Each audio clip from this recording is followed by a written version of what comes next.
começo dos anos 2000. Alguns de vocês eram bebezinhos até, crianças.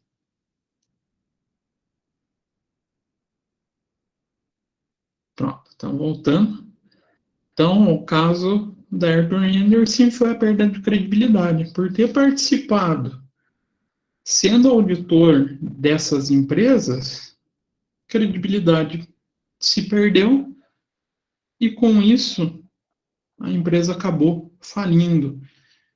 Até a descoberta do caso Enron, se não me falha a memória, ela estava em 156 países do mundo. Ela tinha escritório em 156 países. Pensem o que é uma auditoria com 156 escritórios espalhados pelo mundo. 156 países, né? Nem escritórios. Né? Será que é Será que uma... aquele 1 milhão por semana que ganhavam valeu a pena? Exatamente isso. Esse é um dos pontos que hoje se discute muito com o processo de internacionalização da contabilidade para o pessoal da auditoria. A gente vai falar exatamente desse ponto quando chegar nos usuários. E por que necessitava dessa padronização?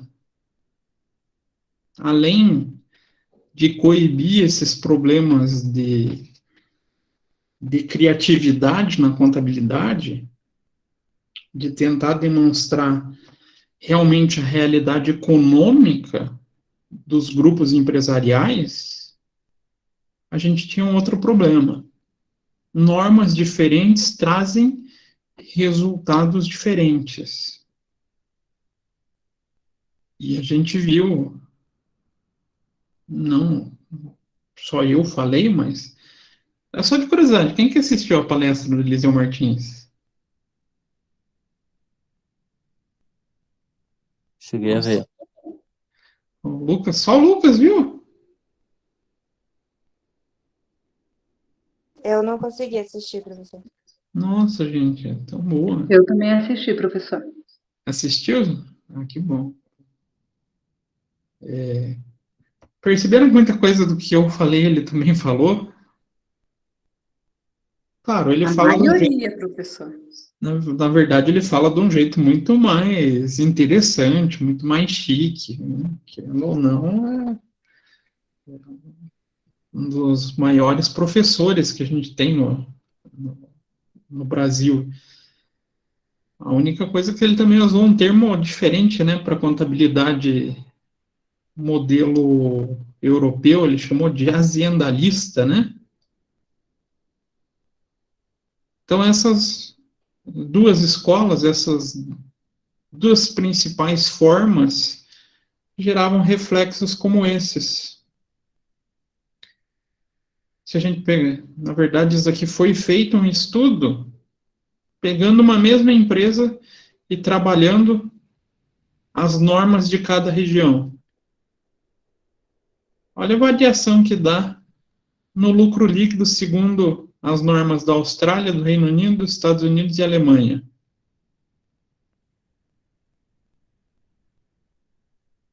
Nossa, muita diferença. Vou pôr minha empresa lá no Reino Unido, né? Ou na Austrália.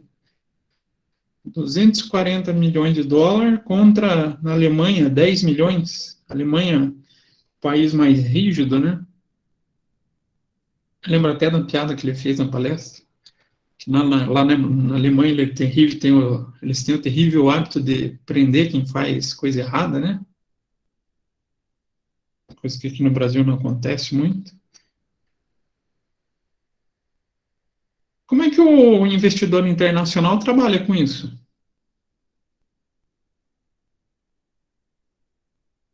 Como é que eu vou comparar uma empresa, um possível investimento em um desses países, sabendo que as normas levam a resultados completamente distintos? Então, Esse movimento dos usuários já é bem mais antigo do que esses casos de fraude. Então, já vinha se cobrando, desde a década de 70, esse processo de, vamos falar assim, equalização das normas, mas era algo muito difícil. Sempre foi.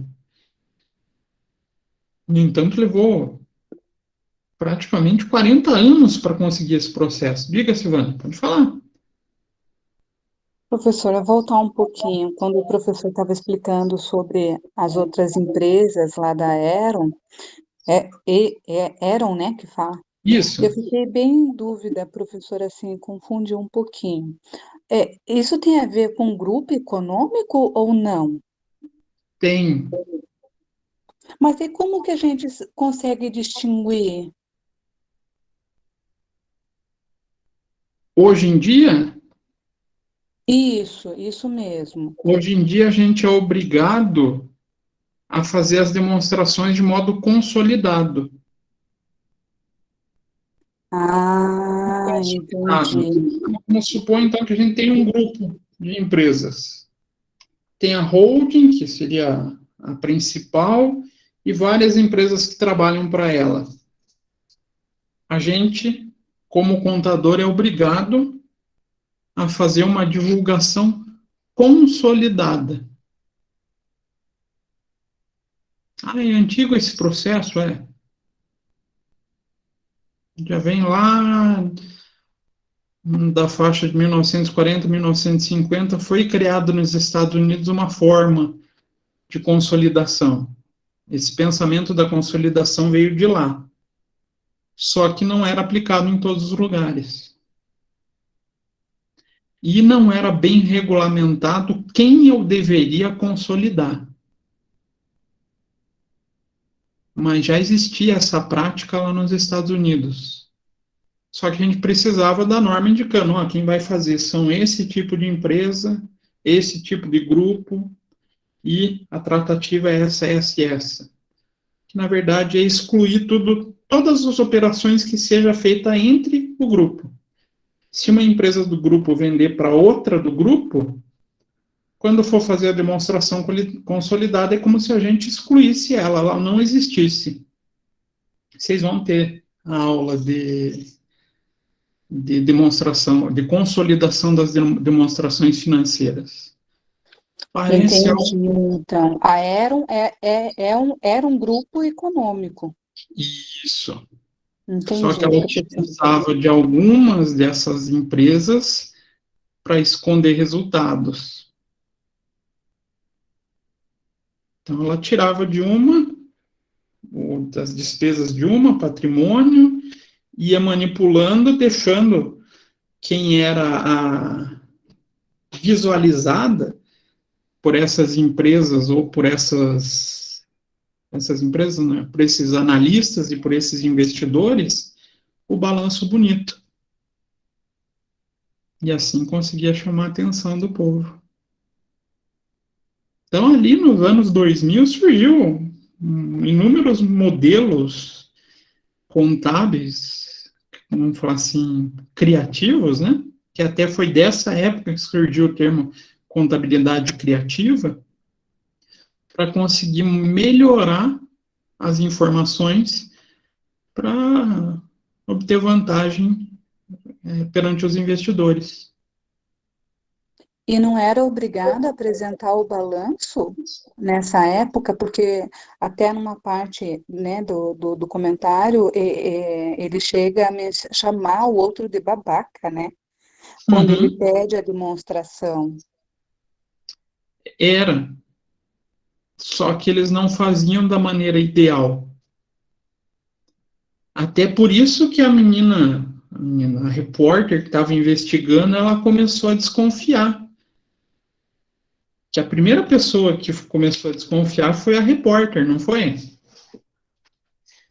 Que ela tentou conversar com o presidente da empresa, ele falou que tinha só 6 minutos para atender ela, que ia entrar numa reunião.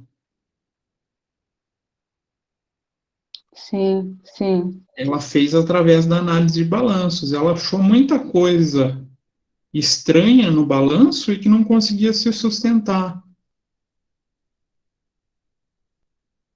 Praticamente ela trabalhou como uma auditora desse balanço. Maria, você ia comentar alguma coisa? Não, eu ia falar que eu lembro dessa parte mesmo da repórter, né? Ela que começou tudo isso, né?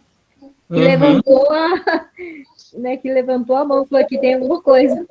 Uhum. Foi bem isso. Ela levantou a lebre e depois o mercado começou a descobrir. Então aí surge o problema. Aí descobrem que não estava as operações sendo feitas de modo, vamos falar assim, claro, como deveria ser pelas normas. Que lá nos Estados Unidos já fala, a norma já fala em grupo econômico, mas ainda deixava alguns pontos a desejar. Professor, mas até o professor Eliseu Martins falou que os Estados Unidos não participam do IFRS. Não, ele não participa. Mas hoje eu trabalho em conjunto. Então, hoje a USGAP é praticamente um espelho do IFRS e vice-versa. É só pelo ego, né? Só para não falar que eles estão se sujeitando a alguém. Mas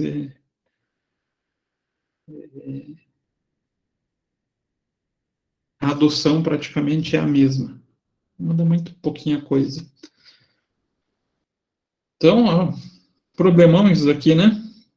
Se vocês fossem investidores, geraria uma certa confusão para investir, não geraria?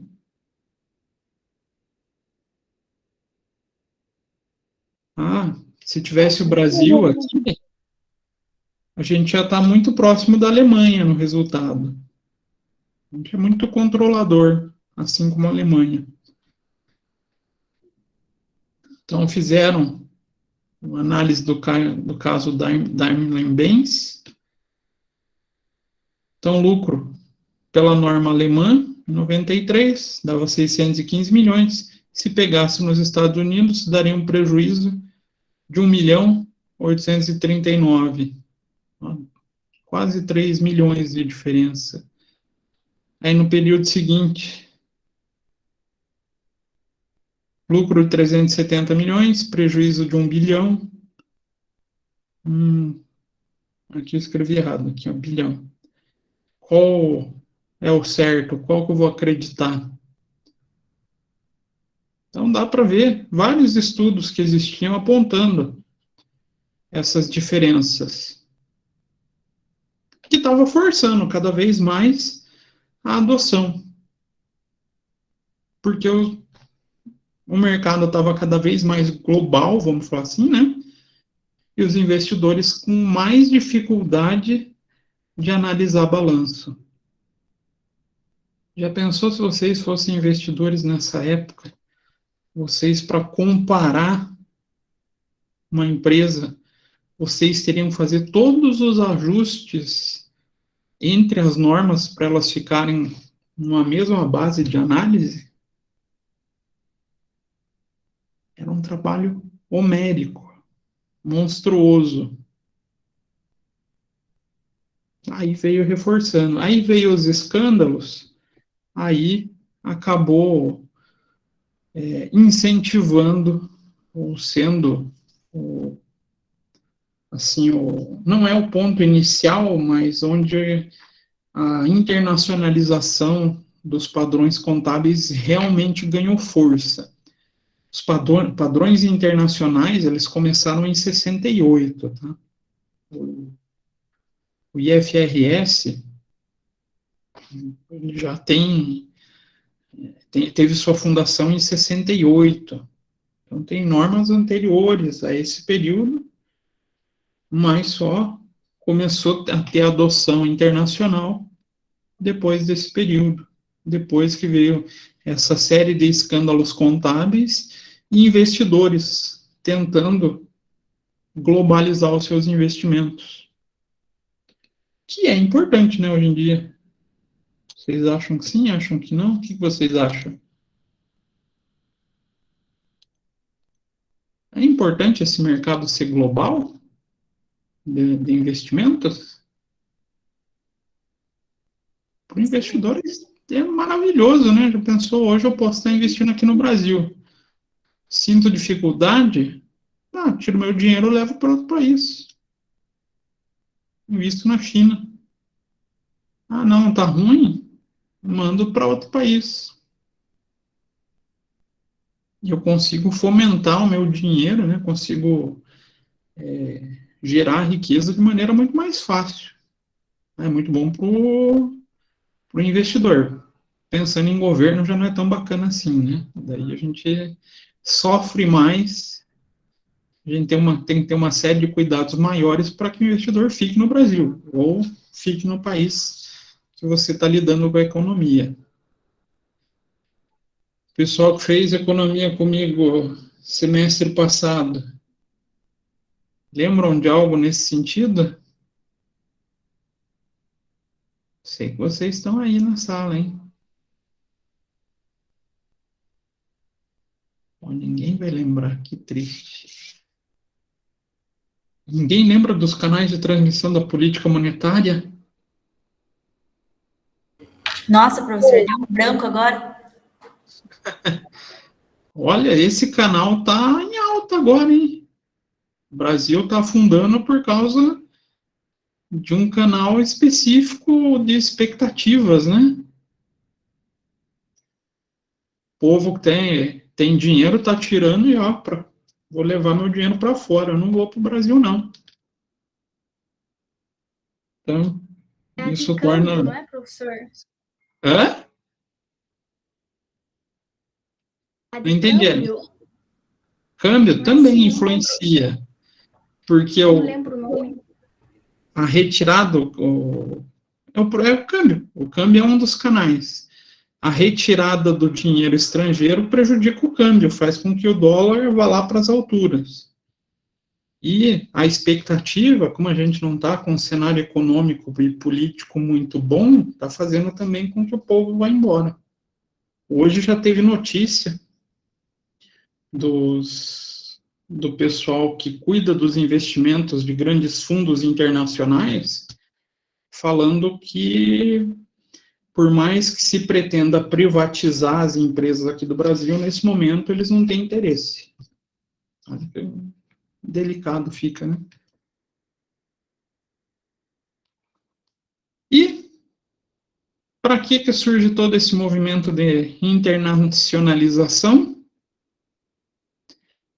Para equalizar os interesses entre todos os usuários da informação contábil.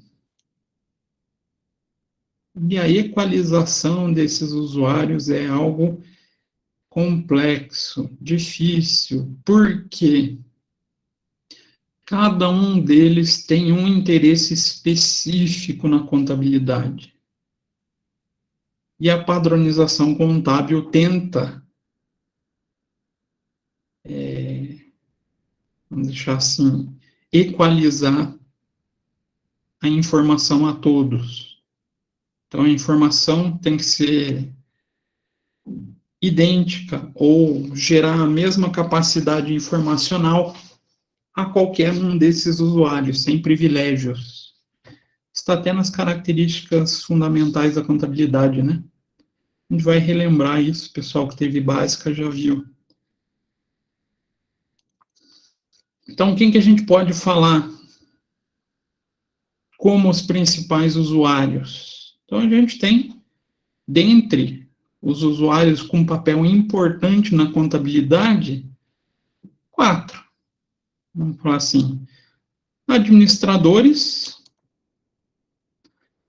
investidores, os auditores, esses, coitados, são os que ficam na corda bamba hoje em dia, e também governo, onde cada um tem um interesse específico, um interesse diferente na contabilidade, não é? Cada um tem a sua necessidade na informação contábil.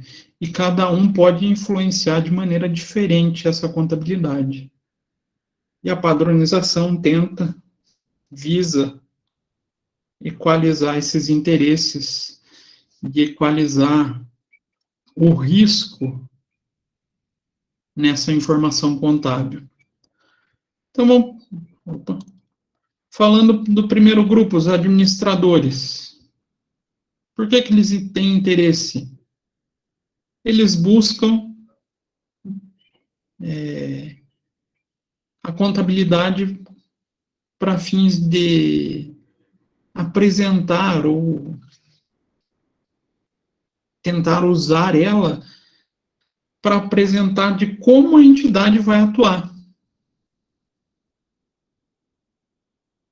Como é que a empresa vai funcionar perante o mercado e perante os investidores, principalmente, né?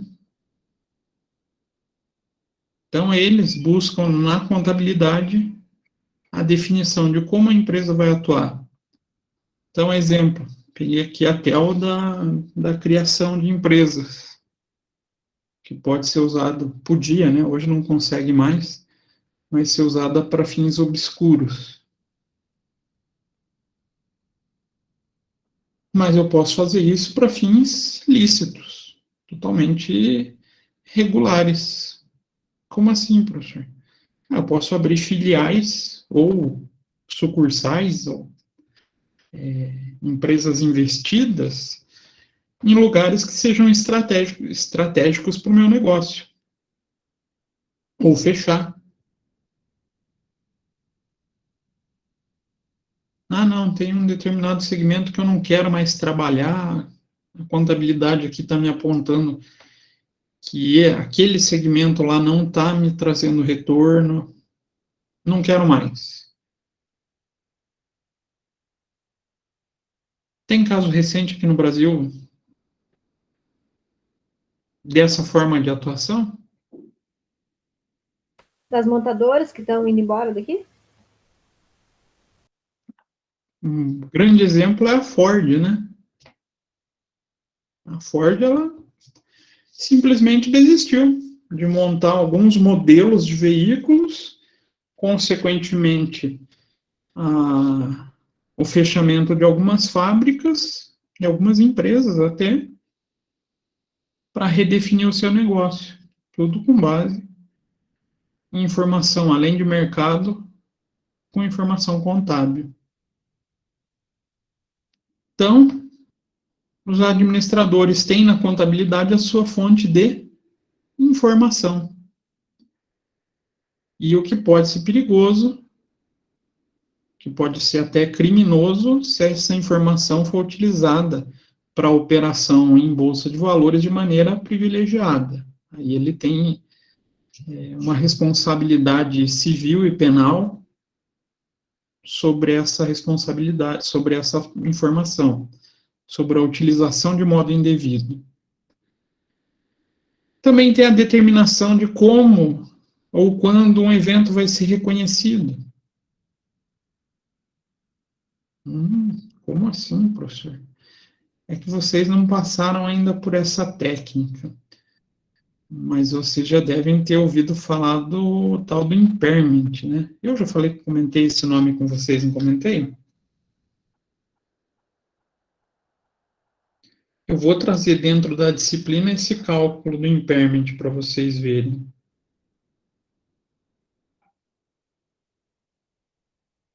Mas o impairment é uma escolha interna da empresa. Como é que ela vai fazer? Como é que ela pode reavaliar os seus ativos? E tem gente que utilizou de manobra já para trabalhando esses ativos. Um bom exemplo. Petrobras. Ali 2014, 2015, eles deixaram de reconhecer esse teste de impairment, que tem que ser feito todo ano pela norma contábil, e acabaram tendo que reconhecer em períodos futuros uma paulada só. Na verdade, dividiram em 3 aceitaram até, o Conselho de Administração aceitou reconhecer em 3 períodos para não destruir o resultado da empresa. Mas, ó, eles mudaram o processo de reconhecimento. Decisão interna. Eu posso mudar a decisão de como eu vou reconhecer a depreciação. A gente viu que tem mais de uma forma, não tem?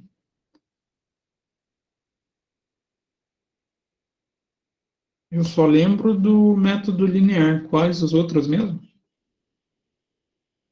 Que a gente pode depreciar? A soma dos dígitos Soma dos dígitos, e outro de produção lá que eu não lembro. quantidade produzida. São as principais.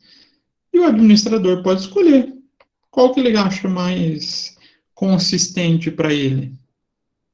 Professor, mas ele começou pelo linear, ele pode mudar? Pode. Desde que ele faça uma mensuração nas notas explicativas da mudança de critério e do porquê da mudança. E qual o impacto que gerou nas demonstrações financeiras. Mas isso só existe agora com a divulgação dos CPCs ou das normas internacionais de contabilidade. Então, estimativas de valores que vão compor a demonstração contábil passa por interferência dos administradores. Então, a gente tem o administrador ali tendo uma vontade do que será? Teve os escândalos contábeis, mas a vontade deles é a mesma ainda. Tentar melhorar o resultado. Por quê? Por que o administrador tem essa vontade? Querendo ou não, eles são avaliados pelo resultado da administração deles, né? Então, sempre eles vão estar buscando essa melhoria. Isso pode ser benéfico, mas pode ser, às vezes, feito de maneira não tão clara. Então, outra escolha. Métodos de escolha de avaliação. Então, qual o melhor método para avaliar o meu estoque? Vocês viram que tem mais de um também, né? Custo médio. Primeiro que entra, primeiro que sai. Último que entra, primeiro que sai. Posso escolher. Menos aqui no Brasil, não o último que entra, primeiro que sai, né? Posso escolher o que eu quero evidenciar, ou como eu vou evidenciar. Na determinação da posição de como a contabilidade está estruturada na empresa, qual o papel dela, qual o status? É um departamento? É uma gerência? É uma superintendência? Tudo isso vai trazer, digamos assim, poder e confiabilidade nos dados. Quanto mais independente a contabilidade for na estrutura organizacional, ou seja, quanto mais próxima ela tiver de uma diretoria, tendência de melhores resultados ou menos interferência externa. Externa que eu digo dentro da própria empresa, tá? De outros setores. E, claro, teve a participação deles na padronização contábil. Por que que eles participaram? Eles são dos principais, não vou usar o termo certo, mas é o que me veio na cabeça, os manipuladores da contabilidade, né? Eles têm muito poder sobre a contabilidade, do que acontece na empresa e, consequentemente, nos registros contábeis. Então, sim, eles fizeram parte, são convidados a opinar sobre as normas internacionais. E criação ou geração de influência de alternativas contábeis. Novos métodos, novos padrões que atendam melhor a geração das informações econômico-financeiras. Lembrando, hoje eles participam, mas visando trazer a informação contábil, vamos falar assim, o melhor retrato econômico da empresa, ou do grupo econômico.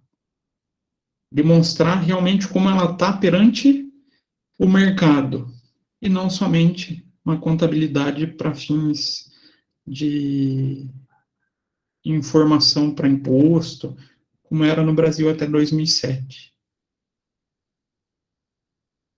Aqui vem o principal usuário, quem mais tem interesse e quem mais fez expressão na padronização internacional, os investidores. Então, nos últimos anos ocorreram mudanças importantes, principalmente para a gente. A gente sofreu forte pressão por melhores informações contábeis. O mundo inteiro estava cobrando para que o Brasil colocasse em prática a padronização contábil. Quando que começou esse movimento no Brasil? Tirando a USP, que já estudava há muito tempo a contabilidade americana, né? Desculpa, 2007. 2007 foi o momento final. Na verdade, o início da legislação, quando começou a modelar a 11638, foi em 2003. Ela só foi divulgada, aprovada e divulgada em 2007, porque o mercado internacional pressionou muito o presidente. Olha quanto tempo a gente levou de uma lei que estava redigida para aprovação até o momento que entrou em prática. Presidente que você fala, o responsável contábil. Não, presidente do Brasil mesmo. O Lula na época, então. Foi o Lula que sofreu a pressão. Por quê? Felizmente a gente depende da mudança legislativa, né? Teve que vir por força de lei. Então, tem que passar pelo Congresso, tem que passar pelo Senado, faz a aprovação para daí entrar em vigor. E claro, mudança contábil não vai esse foco nem de deputado federal, nem de senador, né? Eu não queria muito interesse nisso. Não traz voto, não traz benefício. Então, estava indo ali, meio aos trancos e barrancos, até que o mercado internacional começou a cobrar de maneira mais efetiva.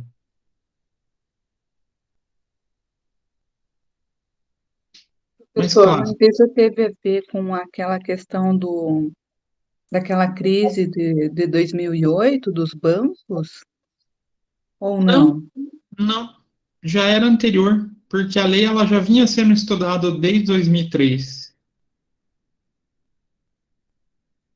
Então, a gente sofria pressão era pelos investidores mesmo, eles queriam melhorar a informação, justamente para ficar evitando aquela comparação de números diferentes. Que a nossa contabilidade era muito parecida com a da Alemanha. Então, a gente apresentava uma variação muito grande em número. Para o investidor, isso é o pior cenário do mundo. Eu tenho informação que eu não consigo comparar, né? Se eu não consigo comparar a informação, me adianta alguma coisa? Não. Não. Vou ter muito trabalho. Não vou conseguir comparar, não vou conseguir adequar um balanço às normas. Até existia gente especializada nisso, mas ficava muito caro fazer essa análise. E sabendo que o Brasil tinha essa postura de adoção das normas internacionais, aí começou a cobrança. Aí entrou em vigor 1 ano antes da crise. Aí em 2008 veio a crise, mas a adoção em si foi por pressão na qualidade da informação. Então, a contabilidade ajuda nas decisões de investimentos e a contabilidade também aponta como o mercado reage a qualquer informação nova ou qualquer evento novo. Aí surge até uma área específica da ciência contábil, que é chamada de estudo de eventos. Como é que as informações contábeis se comportam perante determinados eventos? Então, pesquisadores começaram a entrar nessa área de estudo também. Como é que o mercado se comporta? Como é que a demonstração se comporta em relação a um determinado fato que possa ocorrer? Vocês podem ter certeza, buscarem estudo de eventos relacionados à Covid, vai ter vários. Por quê? Afetou empresas no mundo inteiro. E como é que afetou essas empresas? Aí, só estudando para saber, né? Cada mercado, cada segmento tem um comportamento diferente a eventos diferentes. Vocês conhecem essa foto aqui? Sabem quem que é essa pessoa, esse senhorzinho? Aí o professor já colocou em outro slide outra vez, agora eu não vou lembrar o nome. Já coloquei? Já. Ele é o bambambam dos investimentos, né? É o Warren Buffett. E ele é uma das pessoas que pressionam muito por qualidade na informação contábil, porque ele é um analista fundamentalista. Ele usa das demonstrações contábeis para se basear nos investimentos. Então, a contabilidade também possui para os investidores papel de confirmação de expectativas. Então, eu fiz as projeções, eu acho que eu vou conseguir atingir tais resultados com o meu investimento, e a contabilidade ela tem que ter qualidade suficiente para assegurar essa confirmação, se eu acertei ou se eu errei. E as informações passadas podem alterar as perspectivas futuras. O que eu tenho de histórico contábil vai me auxiliar na projeção futura. Por isso, até voltando lá naquela estrutura das características fundamentais, o professor tem um livro de análise de balanços? Vixe, tem vários, gente. Vários. Aí dá para puxar uma lista de livros.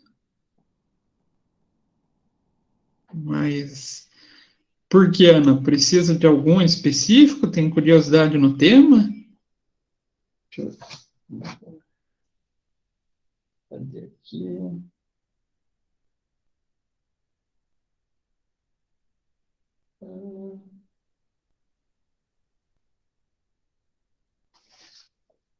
Esse é excelente.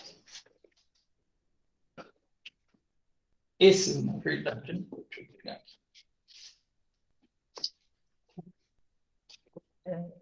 Minha estante é meio bagunçada aqui, tá, gente? Eu não liguei muito.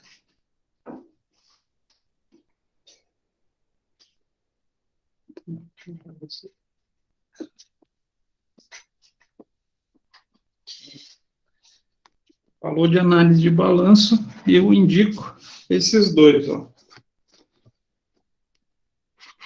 Análise financeira de balanços, do Matarazzo, ele é muito bom, é um dos livros que mais foi reeditado.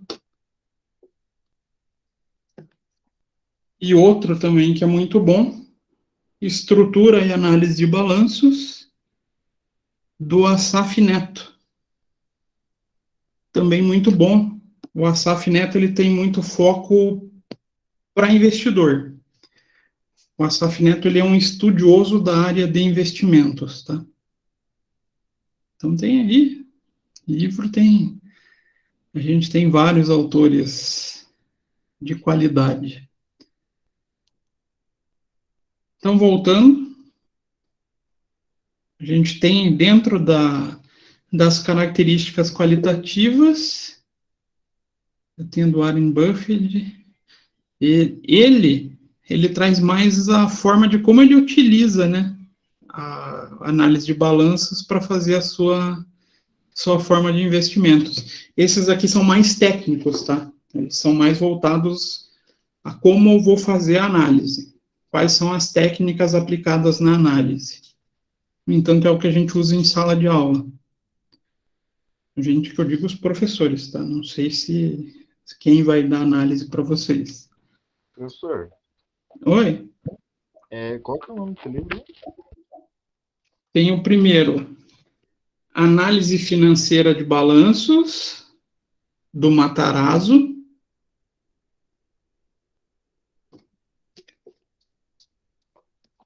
E o segundo, Estrutura e Análise de Balanços, do Asaf Neto, Alexandre Asaf Neto. Ah, legal, pô. Eles são mais técnicos. Obrigado. Eles são os que eu me baseio para aula, quando eu pego essa disciplina, tá? Me perdi, eu estava falando das características fundamentais, né? A gente até por isso tem a comparabilidade, justamente para permitir os investidores conseguir tanto comparar a empresa durante os períodos, quanto comparar entre empresas de um mesmo grupo. Por isso, o investidor pressionou bastante por essa mudança. E a estrutura conceitual, então o IFRS Framework, o CPC 00, reconhece esse usuário segregado como provedores de capital de risco. Então, para eles, para o CPC 00 e para o IFRS Framework, eles têm importância no resultado da contabilidade, porque eles são quem fornece o capital das empresas. Se der algo errado na contabilidade, quem vai sofrer são eles.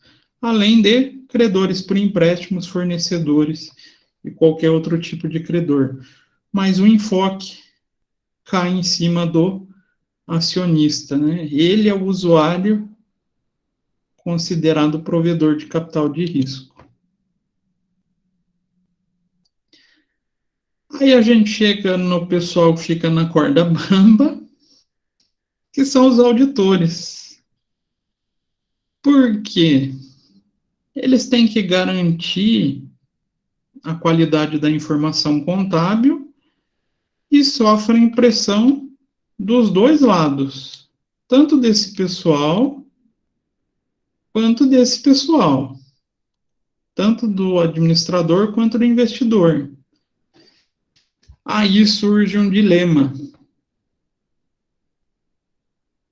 Dilema que hoje é chamado de custo de agência. Custo resultante de interesses distintos entre os agentes.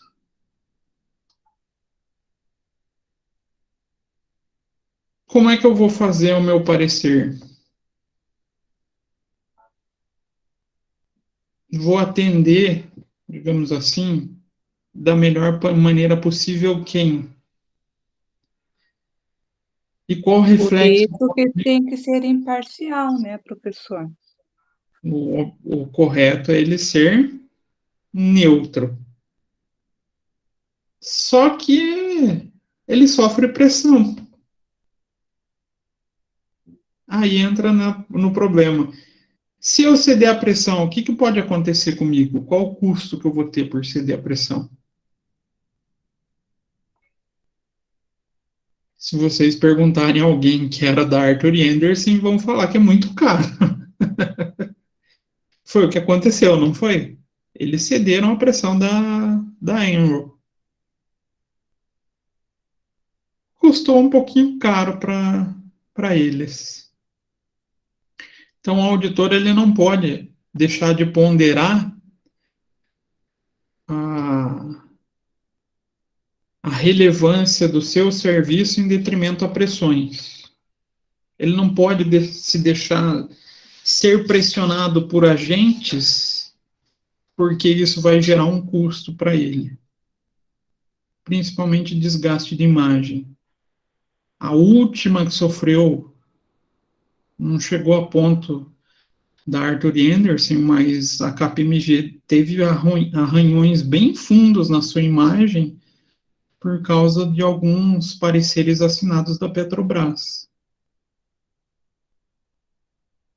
Então, quem for para a área de auditoria, cuidado.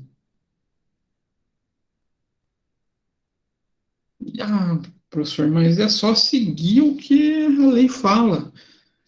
Mas vocês não podem esquecer que isso também é uma relação comercial, né? Não é verdade? Ele é o meu contratante. Então, eu também acabo sofrendo pressão para manter o contrato. Os meus diretores, o líder de auditoria vai me cobrar para ter um atendimento satisfatório. Então, gente, é uma área muito delicada. Não ceder à pressão e manter ainda a qualidade e a manutenção dos contratos de auditoria. Então, ele tem que tomar muito cuidado em não gerar informação assimétrica. O que é uma informação assimétrica? Quando uma das partes possui mais informações do que outra. Gera benefício informacional. Lembrando, a gente tem que gerar uma informação neutra. Informação neutra é aquela que vai ser igual para todo mundo. Ele vai ter que se policiar muito, vai ter que executar um bom trabalho para garantir que não exista assimetria de informação. Quem acha que vida de auditor é fácil, ou que é glamour, nem sempre. E a auditoria tem o papel de proteger o investidor e dar credibilidade à informação contábil. Então, ele vai ter que garantir a qualidade da informação e reduzir o máximo possível essa ideia do custo de agência. Então, tem o papel de reduzir o custo de agência existente entre o investidor e o controlador. Difícil, né? Suportar as pressões. Ai, professor, já não gostei disso, não. Não? Mas por isso que ele é um dos profissionais que mais recebem na contabilidade, né? As duas áreas, são três, na verdade, que mais pagam é a área de planejamento tributário, mas aí tem que estudar muito a área de tributos. Tem o pessoal da perícia contábil, que é uma mão de obra extremamente especializada, né? E a auditoria. São os três ramos que melhor remuneram o seu serviço. Mas justamente porque eles têm que lidar com todo esse tipo de pressão. Garantir que a norma seja seguida, mesmo sendo pressionada. Então, o auditor vai ter o interesse em manter sua reputação no mercado. Então, entra a comparação. Eu vou abrir mão, vou ceder à pressão dos agentes, ou eu vou manter minha reputação? Lembrem-se que reputação para auditoria é fundamental. A Arthur Andersen perdeu a reputação e faliu, né? Então, Eu acho que não teria cliente nenhum, hein, professor? hã? Eu acho que não teria cliente nenhum. Na verdade, eles faliram por isso, né? Ninguém mais começou a contratar eles, ninguém confiava. Não, não por isso, porque eu não ia aceitar fazer essas coisas erradas. Ah, tá. Ou ia perder, ou ia ser demitida. Não, mas é que a gente tem alguns limites, vamos falar assim, dentro desse processo. A gente estica a norma, vamos falar assim, até o limite dela. Porque a norma ela é um pouco maleável de como fazer os processos. Só que a gente vai deixando a informação do cliente até o máximo que a norma permite. Aí eu assino o parecer. Se não, eu vou pontuar no meu relatório. Ah, e se eu pontuar, existe todo um processo de permitir a correção antes da divulgação.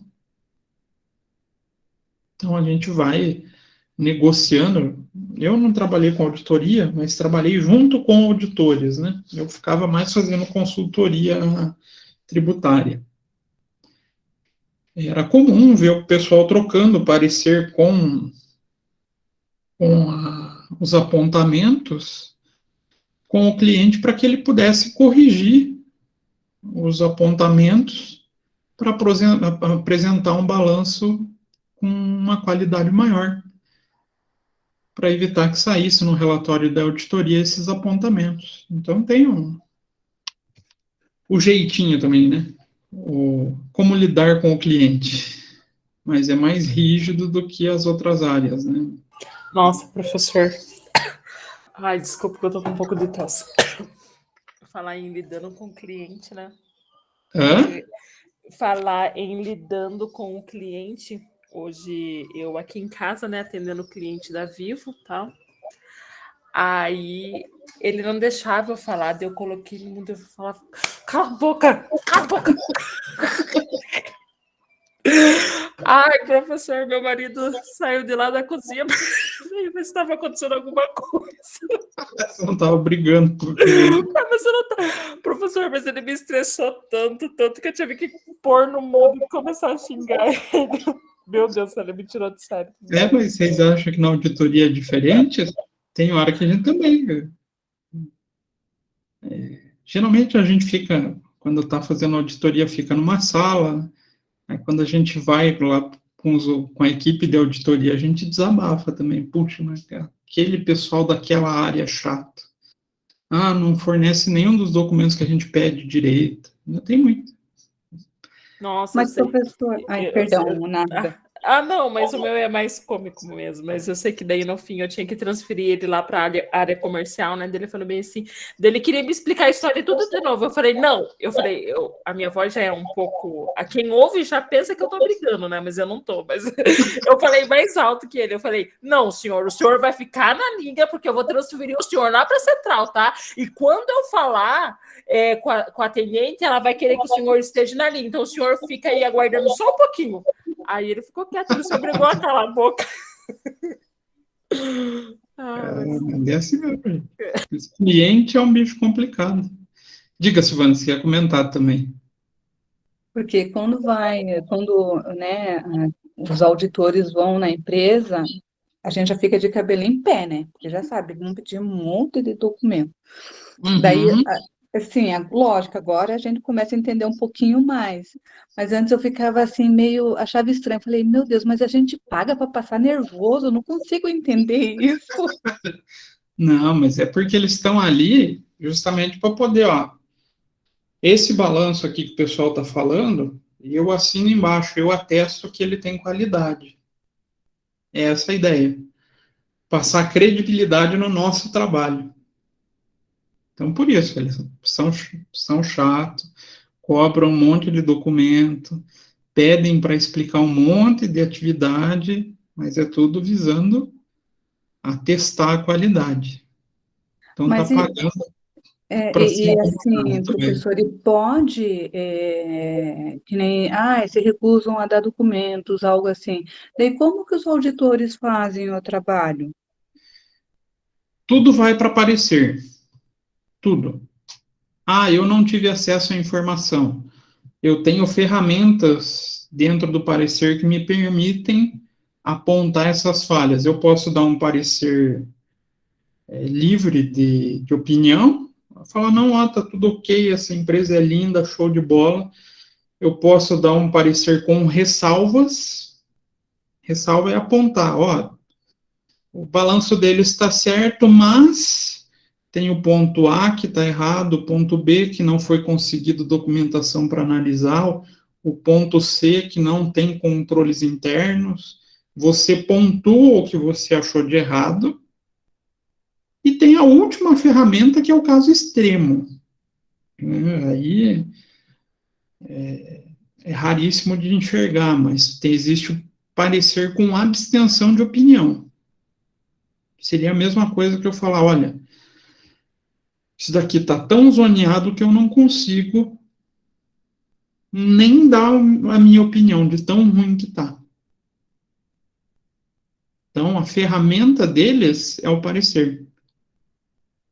E daí, então, é apresentado o balanço com o parecer da auditoria externa, é apresentado daí os órgãos, que nem no nosso caso, é apresentado para a INS, mais os órgãos, né? Para as entidades reguladoras. Entendi, então. Entendi, professor. Como que Aí a funciona. entidade reguladora, como tem interesse, acaba levando em consideração o parecer dos auditores. E em caso de plano de saúde, os auditores eles têm um olhar muito crítico sobre as reservas técnicas. Se tiver problema na reserva técnica, pode ter certeza que o parecer vai ser horroroso. Entendi. Muito obrigada, professor, pela De explicação. nada. Então, a auditoria exerce influência sobre a informação. Que tipo de influência, professor? Na qualidade. E exatamente nessa sistemática de pareceres, né?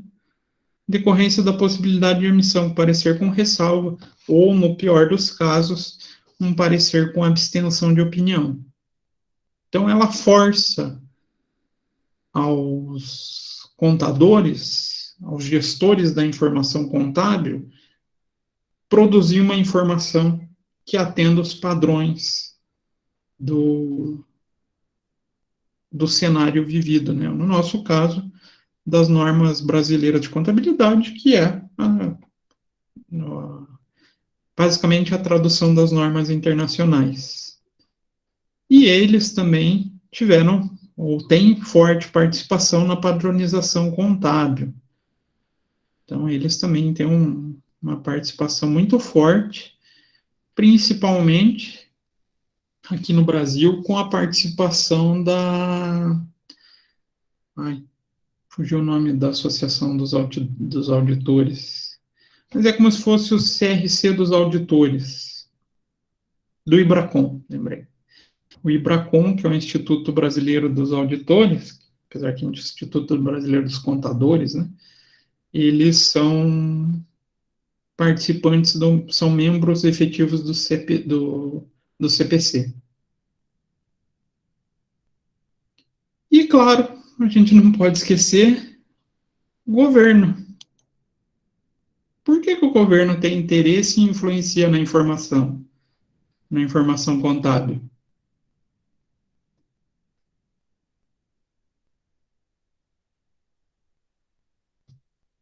Aqui a chave, né? Ela usa os valores para tributação. A contabilidade é a fonte de informação para apuração de impostos e recolhimento de tributos. Então, ela também tenta do seu modo influenciar a contabilidade. Porém, ela faz um serviço, vamos falar assim, um pouco demérito, porque ele tenta trazer a contabilidade para um padrão mais rígido, para um padrão mais regrado, e que nem sempre vai representar a essência econômica dos fatos. Então, o governo é importante para divulgar a regra entre as empresas, e um bom exemplo disso, desse poder dele, é a depreciação, que até hoje a gente tem problema com ela. Por quê? O governo ainda pensa na depreciação como pensava lá antes de 2007, como pensava a escola alemã ou a escola europeia de contabilidade, que por segurança um bem não tem valor residual, a gente deprecia até chegar ao valor zero. Mas não é bem assim, né? A gente tem possibilidade de ter alguma recuperação de valor quando a gente colocar à venda esse patrimônio. Então ele faz essas influências, tentando, no seu caso, deixar a informação como uma base mais rica para a tributação, ou seja, uma base de tributação mais alta. E daí ele acaba tendo um poder inibidor. Então ele cria restrições a algumas alternativas a alguns procedimentos contábeis. Por isso, ainda hoje, a gente ainda tem 2 demonstrações enviadas para o fisco, atendendo o nosso querido governo. Vocês já devem ter ouvido falar da ECD e ECF, já ouviram? Alguém já ouviu? Sim. Escrituração contábil digital. Sim, E a ECF é o quê? Escrituração contábil fiscal. Ali a gente está fazendo os ajustes no que a norma brasileira de contabilidade indica para fazer, do que a gente põe na ECD, para ajustar a base tributária. Então a gente faz alguns ajustes respeitando as restrições que o governo coloca. Olha que governo xarope, né? Anteriormente a gente tinha outras ferramentas, era o tal do RTT, tal do FCONT, aí evoluiu para essas 2 demonstrações. O RTT era regime de transição, regime tributário de transição, e o FCONT era uma espécie da ECF mais simplificada, onde a gente também fazia esses ajustes da diferença do que a norma internacional fala, ou na norma brasileira, do que a norma tributária pede. Então, o governo do Brasil atrapalhou bastante a gente, tá? Então, com a necessidade de todos esses usuários, surgiu a padronização contábil. Padronização contábil, então a gente buscou as normas internacionais, o IFRS, adaptando a nossa realidade local, criando o que a gente pode chamar de BR-GAP, que nada mais é do que normas contábeis brasileiras, ou as normas brasileiras de contabilidade. Mas a gente vai continuar esse esquema da padronização na próxima aula, já para não cortar no meio.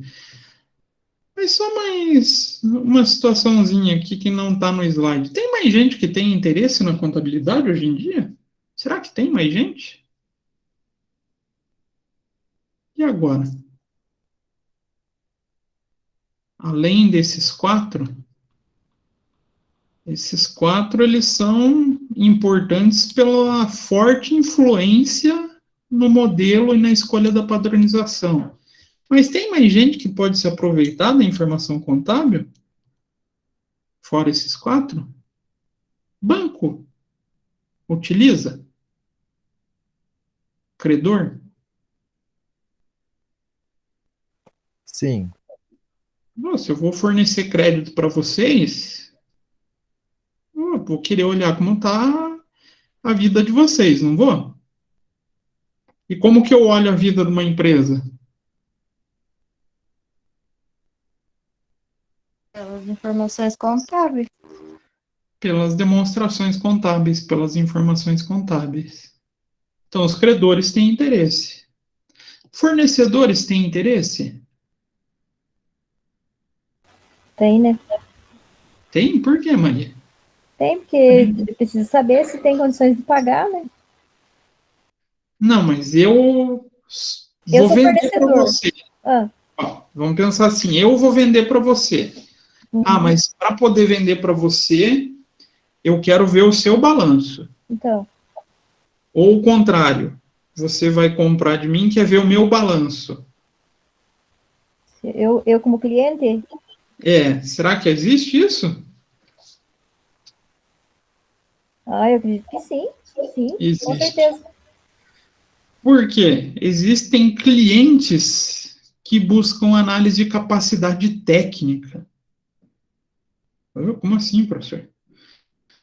Imagine se eu fosse construir um prédio.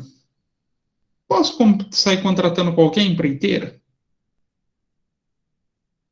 Não. Um prédio de 30 andares, lá no Batel. Tem empreiteira que não vai ter condições de me atender, né? Não tem estrutura para atender. O balanço pode servir de informação para análise de capacidade técnica. Quem é campeão de usar isso como cliente, aí não fugindo, aí fugindo da área de arrecadação, é o próprio governo. O governo faz análise de capacidade técnica pelas informações contábeis. Ou deveria fazer, né? Professor, tá Oi? tendo isso daí na CPI, da empresa Precisa. Exatamente. Por quê? Como é que a empresa pequenininha vai fornecer 400 milhões de doses? Foi criada o ano passado? Ou esse ano ainda, né? Como eu vou garantir que esse cara vai me entregar as 400 milhões de doses? Exatamente, ele puxou um tema ali bem atual que é utilizado. A contabilidade é fonte de informação para análise se o meu fornecedor vai me atender ou não. Então, o cliente também tem interesse. Fornecedor tem interesse, cliente tem interesse, credor tem interesse. Funcionário tem interesse? Deveria, mas não tem. Depende da empresa, Sabrina. Porque se a empresa pagar qualquer bonificação baseada no lucro, os funcionários têm interesse na contabilidade. Principalmente aquelas que têm as participações de lucros, né, professor? Eles vão querer acompanhar, porque uma parte deles ali, eles sabem que vai vir para o bolso deles. Então, o empregado também tem interesse. A área acadêmica tem interesse? Nós, estudantes, temos interesse? E agora?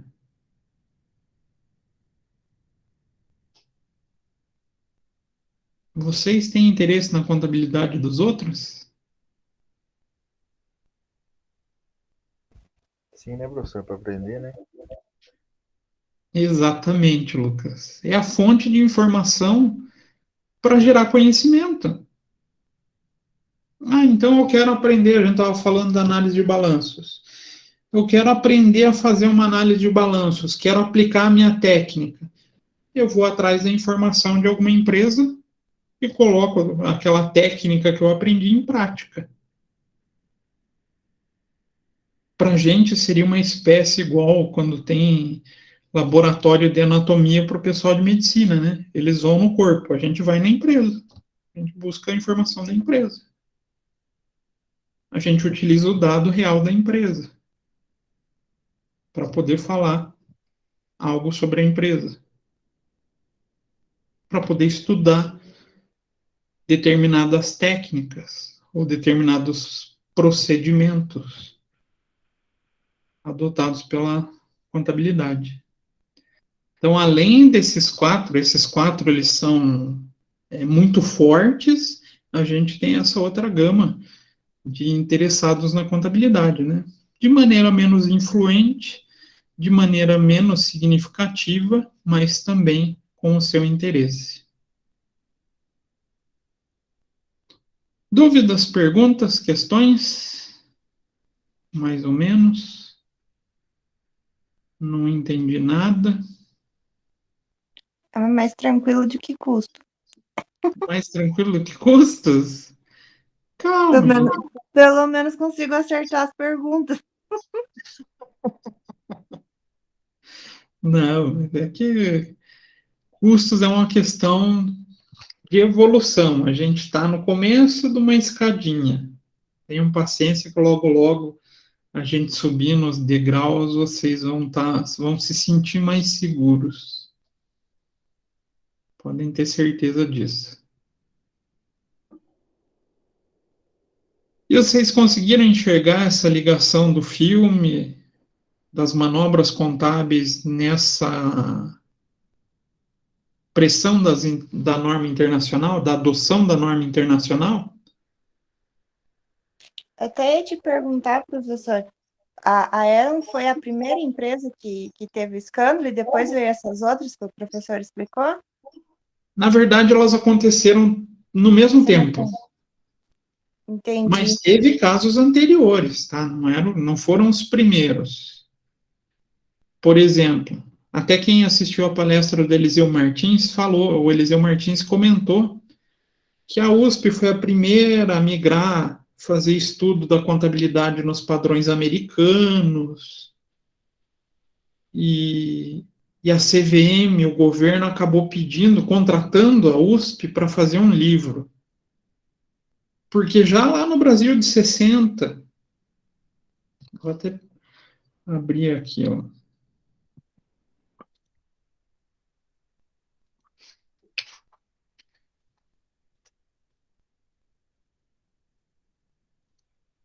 Hein, professor, falando em CVM, o professor Eliseu Martins, ele foi alguma coisa da CVM da ONU, né, que ele falou. Vixe, ele foi tanta coisa, gente. Gente, mas da ONU também?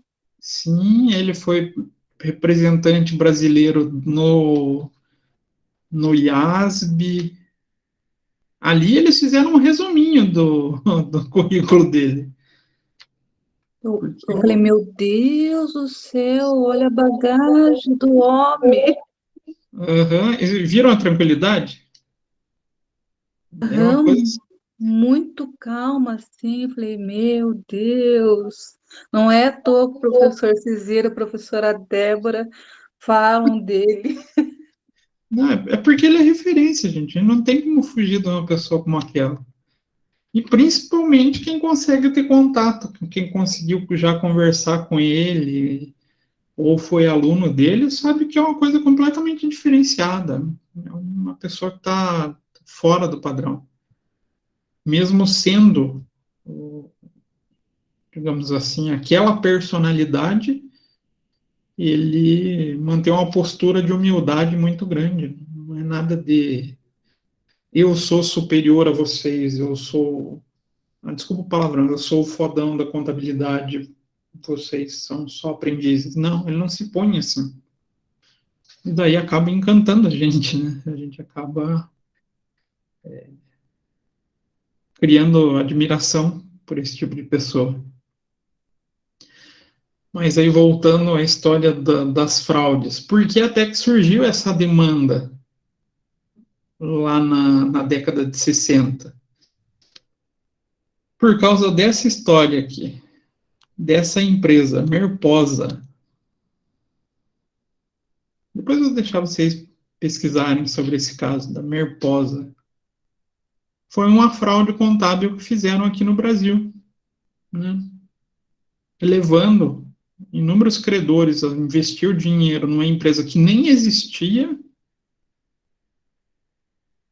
e trazendo um prejuízo não no mesmo nível da EMA, onde o pessoal se matou, teve todo aquele problema, porque o brasileiro não tem a cultura do investimento, mas levou muita gente a perder muito dinheiro. Aí surgiu dois movimentos. Uma do estudo da contabilidade, né, uma evolução do estudo da contabilidade, e uma segunda, que foi a evolução da normatização societária. A nossa norma societária, ela teve origem principalmente por causa desse escândalo, mas teve outros nessa mesma época. Por isso que a nossa lei, a dita Lei 6.404, é de 76, que ali na década de 60 até 70 a gente teve vários problemas. Aí o livro que ele comentou, que a USP criou, eu tenho uma versão mais nova dele aqui. Mas eu tenho as duas.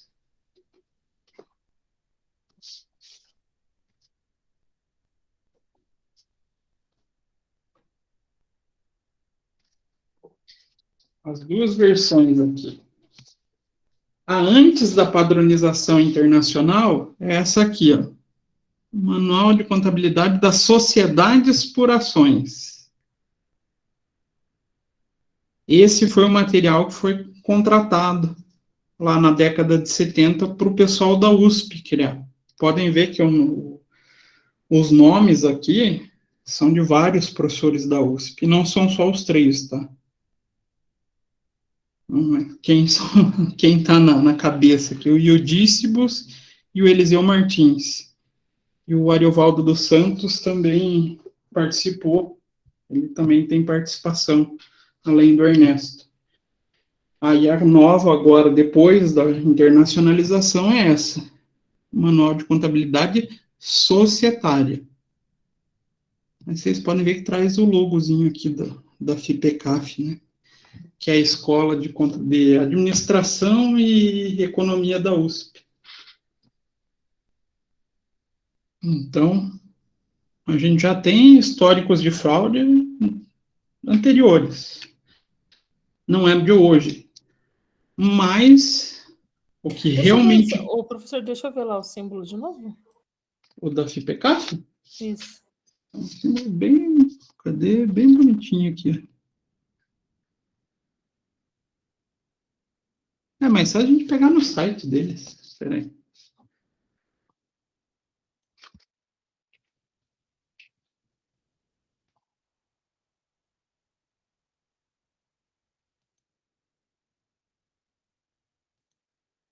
O símbolo deles é esse aqui.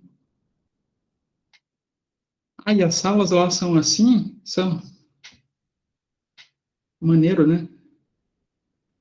Muito.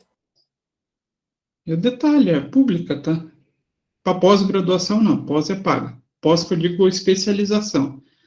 Mas mestrado e doutorado é público também. E a graduação é pública. Então, é a referência na contabilidade.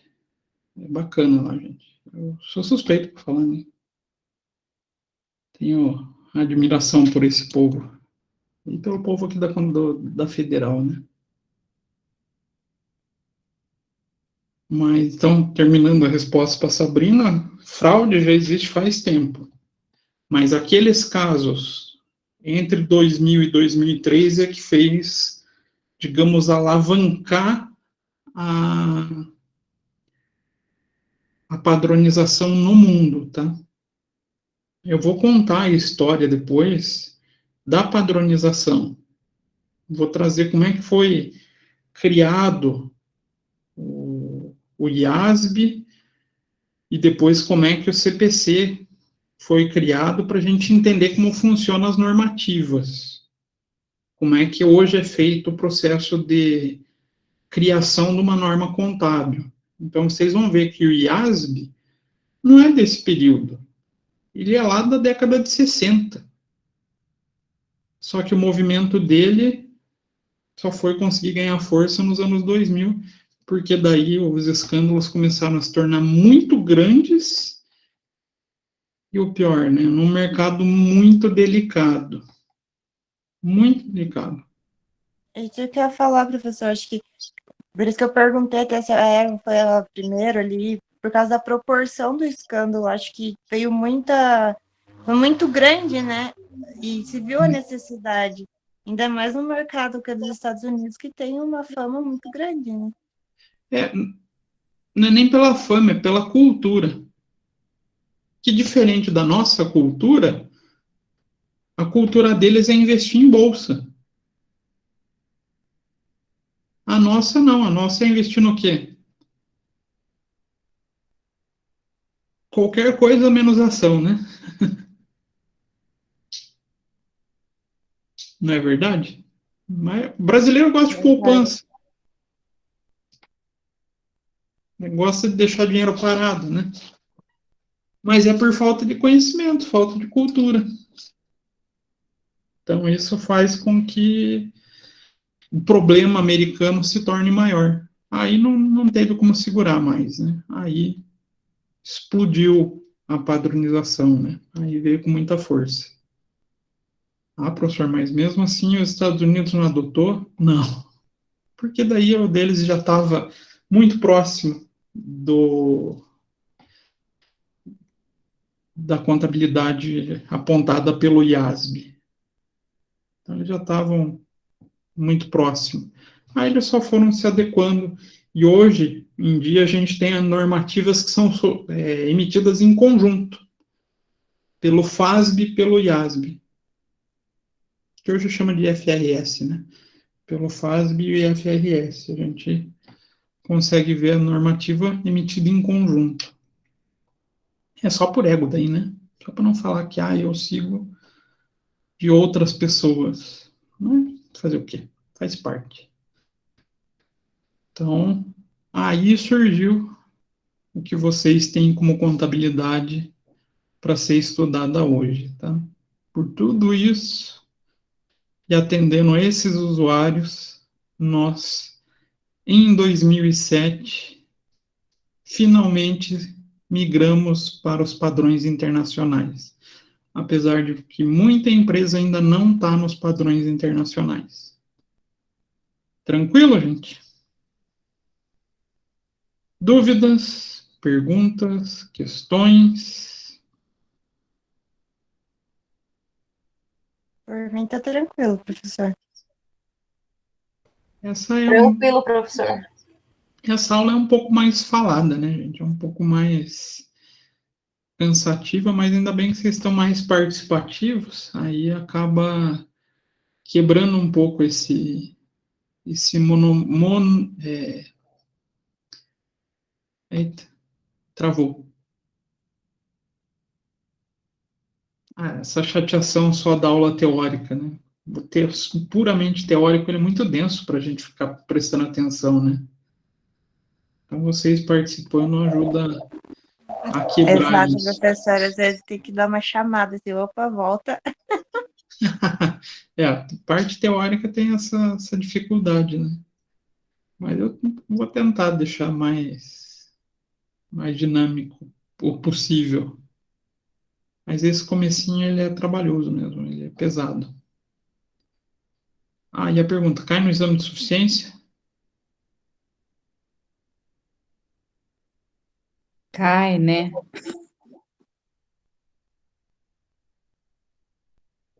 Aquelas Acho que é questões... mais fácil falar assim, o que não cai no exame, né, professor? Não, mas esse tema aqui, vocês vão encontrar 1, 2 questões. É o padrão.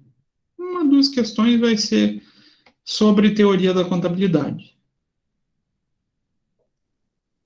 Mas é sagrado, toda prova tem. Antigamente cobrava mais em relação a normas, hoje não, a Consulplan vem cobrando questões especificamente até da história da contabilidade.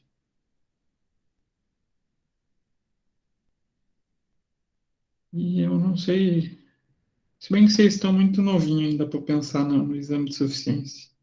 Amanhã que eu tenho que dar o recado que vai abrir a inscrição para a segunda prova. Ah, professor, mas eu não posso fazer? Poder pode. Só que daí o registro vocês não conseguem efetivar. Porque no edital ele diz que a pessoa tem que estar no último ano de contabilidade para poder fazer a prova. Qual que é o Você custo, professor? Hã? Qual que é o custo para fazer a prova? Boa pergunta, eu não O sei agora. exame? 110. Vamos pesquisar aqui. Eu tenho um amigo que fez a primeira, disse que não foi muito bem.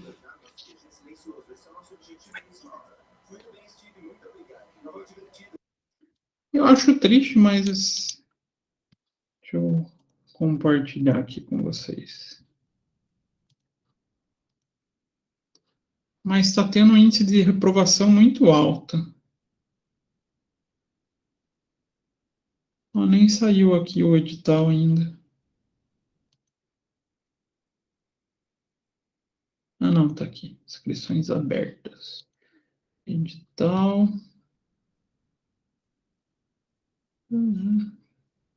Inscrição.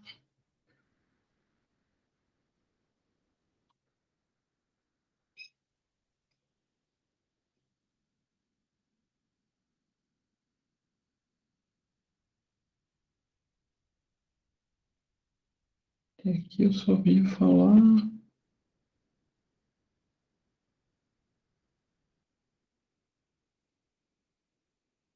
Ó, que atraso, né? Não podiam já atualizar o sistema para aceitar Pix, mas tudo bem. Até a Receita Federal já aceita Pix.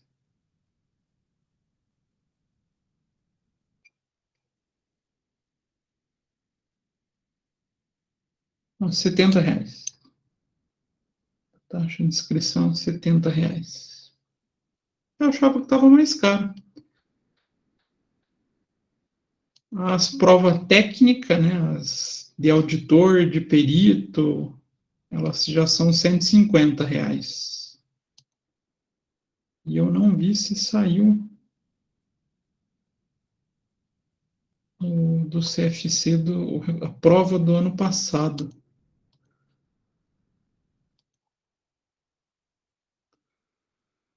A prova do ano Para passado, não, a perito, primeira daí prova. tem que fazer outra prova daí, professor?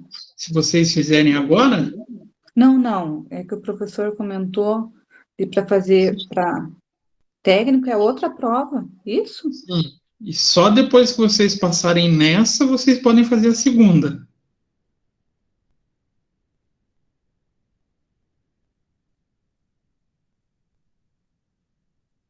Olha, eles Mas aí É estão. tem que ter a tipo carteirinha ativa, né, para CRM fazer assim.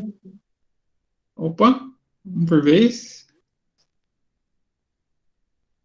Pode Agora as falar, duas Evelyn. Mas aí para fazer a de perito ali, daí tem que ter o CRC ativo, né? já tem que ter o CRC ativo. Então, é falar que é tipo CRM com título de especialidade lá. É, isso. É bem isso. Você já tem que ter o CRM, né, no caso, depois fazer a prova para especialidade. Para perito, você faz o exame de suficiência, depois, com o CRC, você faz a prova de qualificação técnica. Eu não achei a prova desse semestre ainda. A primeira prova desse ano. Se bem que eu não andei procurando ultimamente.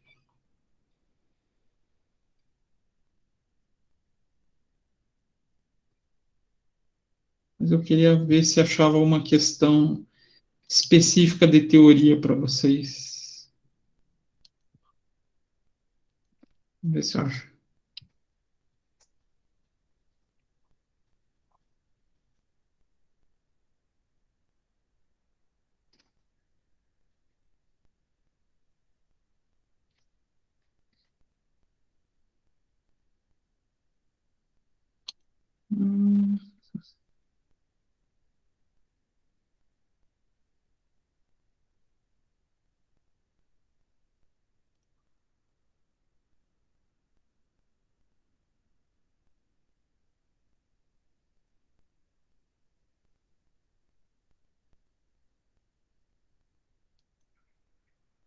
Esse é o gabarito, não é o que eu quero a prova, gente.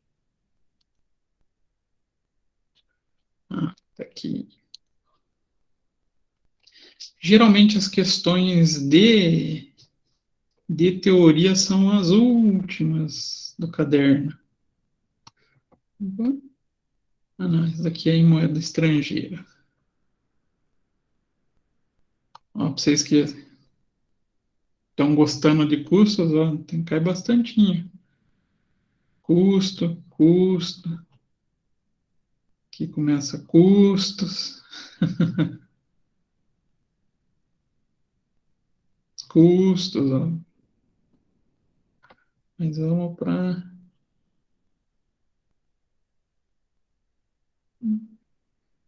legislação tributária.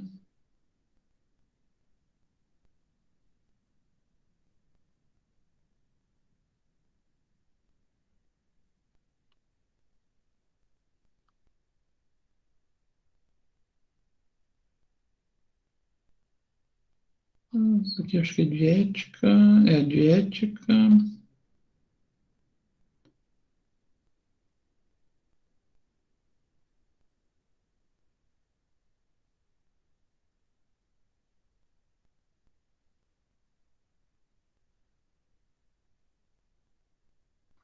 Essas aqui tem um pouquinho de relação com custos, mas está misturado.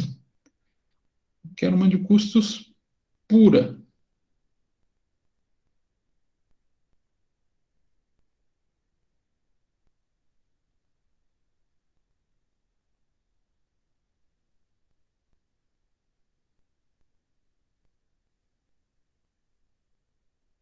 De português. Não teve uma de custos pura nessa prova. Que sem graça.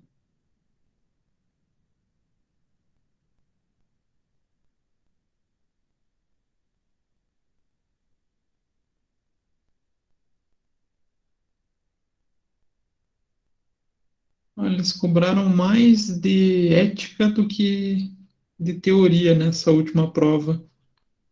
Interessante, né? Depois eu vou folhear com mais calma essa prova.